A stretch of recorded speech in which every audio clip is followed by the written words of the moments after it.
अभी तक खफा हो?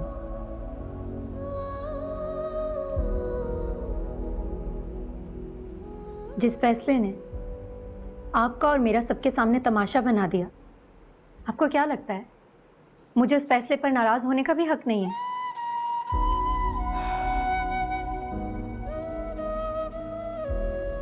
यकीन जानो मेरे पास और कोई रास्ता नहीं था, वरना मैं ये फैसला कभी भी नहीं करती। तो मैं नाराज होने का मौका नहीं देती मैं, लेकिन मेरी मजबूरी थी, कोई और रास्ता नहीं था मेरे पास। अब हो गई हमारी मजबूरी खत्म, निकल आए हम मुश्किलात से। आपको क्या लगता है मामा, जिन अपनों ने हमें गैरों की तरह समझा, गैरों की तरह ट्रीट किया, ये गैर क्या हमें अपनों की तरह समझेंगे? मैं नईमा आंटी और वहाब अंकल की बात नहीं कर रही, मैं बात कर रही हूँ शहरोज की। क्या आपने देखा नहीं? आपने देखा नहीं कैसे कैसे उसके चेहरे पर हमारे लिए नफरत थी, कितना गुस्सा था हमारे लिए?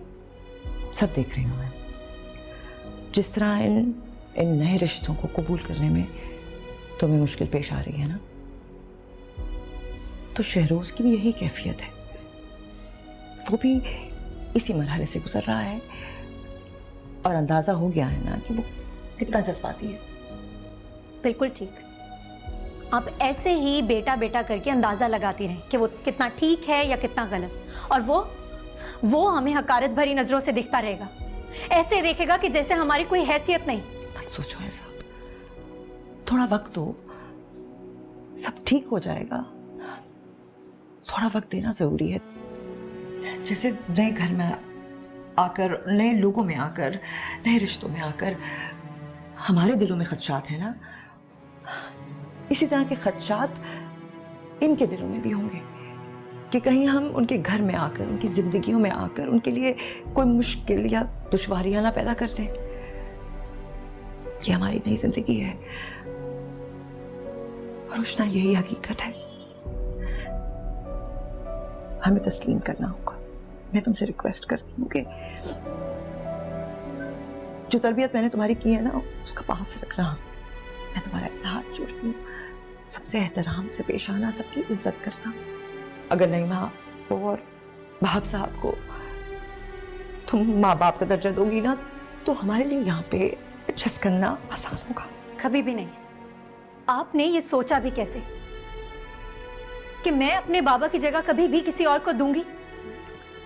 वहाब अंकल आपके शौहर बन गए हैं, लेकिन मेरे बाबा, वो मेरे बाबा कभी नहीं बन सकते। मेरे बाबा सिर्फ एक ही थे और एक ही रहेंगे, वो है फुरकान अहमद, बस।